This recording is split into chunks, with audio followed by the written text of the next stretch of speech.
అందరికీ నమస్కారం.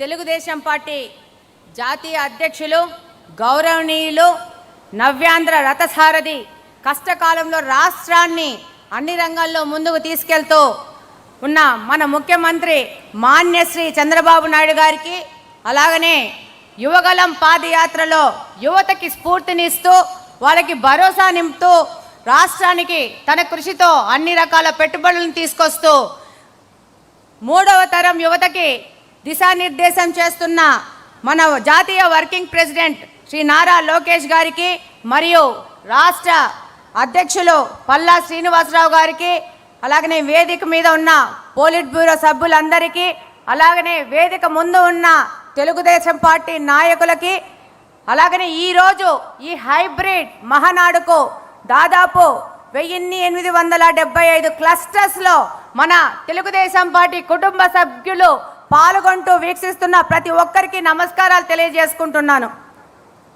మహిళా రిజర్వేషన్ భారత ప్రజాస్వామ్య చరిత్రలో మహిళా సాధికారతకు చారిత్రాత్మక మైలురాయి నారీ శక్తి వందన్ అధినియం.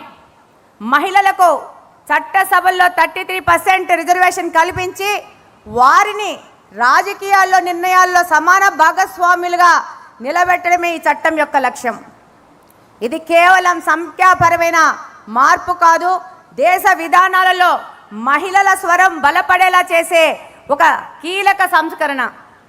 దేశ జనాభాలో సగం మంది మహిళలకు సమాన రాజకీయ అవకాశాలు కల్పించడమే దీని ముఖ్య ఉద్దేశము.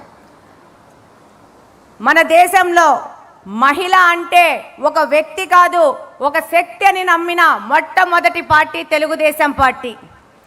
మొట్టమొదటి వ్యక్తి స్వర్గీయ అన్న నందమూరి తారక రామారావు గారు. మహిళల సంక్షేమం మీద చేసే ఖర్చు అనేది ఒక ఖర్చు కాదు, అది దేశ భవిష్యత్తుకు చేసే పెట్టుబడిని గుర్తించిన ఒక విజనరీ లీడర్ మన నారా చంద్రబాబు నాయుడు గారు.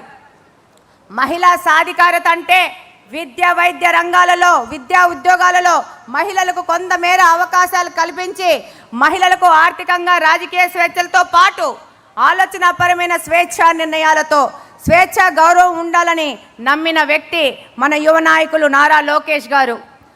ఆ రోజు అన్న ఎన్టీఆర్ స్థానిక సంస్థలలో 9% వాటా కానించి, ఆడపిల్లలకు ఆస్తి హక్కు కానించి, ప్రభుత్వ రికార్డులో తండ్రితో పాటు తల్లికి కూడా పేరు రాయాలనడం కానించి, మొట్టమొదటి మహిళా విశ్వవిద్యాలయం ఏర్పాటు చేయడం కానించి, వితంతు పింఛన్లు కానించి, మహిళా డైరీ సహకార సంఘాలు ఏర్పాటు చేయడంతో మహిళల ఆత్మగౌరవాన్ని, విద్యా సంక్షేమం, భద్రత మరియు ఆర్థిక స్వాతంత్రాల పట్ల అన్న ఎన్టీఆర్ గారి యొక్క నిబద్ధత మనందరికీ తెలుసు.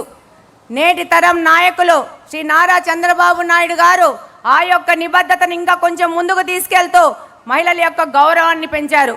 దేశంలో తొలి దళిత స్పీకర్గా శ్రీమతి ప్రతిభాబాతి గారిని నియామకం కానించి, స్థానిక సంస్థల్లో ఉద్యోగాల్లో మహిళలకు 33% రిజర్వేషన్ను పెంచి మహిళా కమిషన్ను ఏర్పాటు చేసి, ఏదైనా పేదలకు ఇల్లులు ఇవ్వాలంటే అది మహిళ పేరు మీద ఇచ్చేటట్లు మార్పు చేసి ఈరోజు రేషన్ కార్డు కూడా మహిళల పేరు మీద ఇస్తున్నారంటే మన నాయకుడు నారా చంద్రబాబు నాయుడు గారి మహిళల మీద ఉన్న నిబద్ధతే.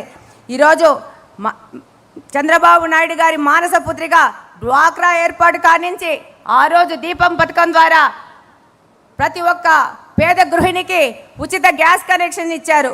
అలాగనే ఒక వినూత్న పద్ధతిలో ఆ రోజుల్లో ఆర్టీసీలో డ్రైవర్లకు, కండక్టర్లకు మహిళలను తీసుకున్నారు. ఇవన్నీ మహిళా పక్షపాతిగా శ్రీ నారా చంద్రబాబు నాయుడు గారు నిలిచారు.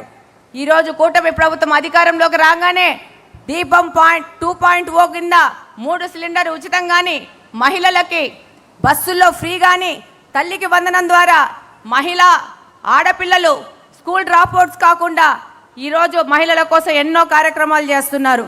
మహిళా రిజర్వేషన్ అనేది ప్రభుత్వాలు చేపట్టాల్సిన సంక్షేమమో లేదో బాధ్యతనో కాకూడదు, దాన్ని మహిళల హక్కుగా భావించాలని ఈ సందర్భంగా తెలియజేసుకుంటున్నాను. 48% ఉన్న మహిళలకి జీడీపీ కేవలం 18%గా చూపిస్తున్నారు. దీనికి కారణం అన్ఆర్గనైజ్డ్ సెక్టార్లో మహిళలు పనిచేస్తున్నారు, వాళ్ళ కష్టాన్ని లెక్కించడం లేదు. అది మొత్తం కలిపితే ఈ యొక్క జీడిపి అనేది 30% వరకు చేరే అవకాశం ఉంది. ఈరోజు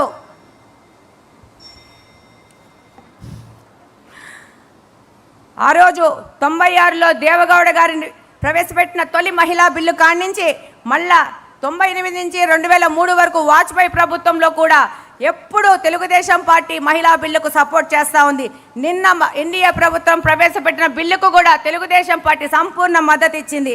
ఈరోజు ఈ మహిళా బిల్లును స్త్రీశక్తిలో భాగంగా తీర్మానాన్ని బలపరిచే ముందు ఈ కార్యక్రమానికి ముందుగానే మన నాయకుడు నారా లోకేష్ గారు రాబో ఎన్నికల్లో 33% రిజర్వేషన్ మహిళకు కేటాయిస్తాము, మహిళా క్యాండిడేట్లను ఎంపిక చేసేటప్పుడు 33% రిజర్వేషన్ ప్రకటిస్తామన్నందుకు ఇక్కడున్న మహిళా శాసనసభ్యులందరూ ఒక్కసారి నిలబడి నారా లోకేష్ గారికి అలాగనే మన ముఖ్యమంత్రి నారా చంద్రబాబు నాయుడు గారికి ఒక ధన్యవాదాలు తెలియజేసుకుంటారని కోరుకుంటున్నాను. చప్పట్లతో ధన్యవాదాలు తెలియజేసుకోవాలని కోరుకుంటా ఉన్నాను. మహిళలే కాదు, ఇక్కడున్న మా సోదరులు కూడా అందరూ లేచి ఈ యొక్క 33% పార్టీ నిర్ణయానికి వారి సంపూర్ణ మద్దతు కూడా ఈరోజు తెలియజేసుకున్నందుకు ఇక్కడున్న ప్రతి ఒక్క సోదరులకు అందరికీ ధన్యవాదాలు తెలియజేసుకుంటున్నాను. Thank you very much. ఈ అవకాశం ఇచ్చిన పెద్దలందరికీ ధన్యవాదాలు తెలియజేసుకుంటున్నాను. థ్యాంక్ యూ మాధవి గారు. ఇప్పుడు ఇదే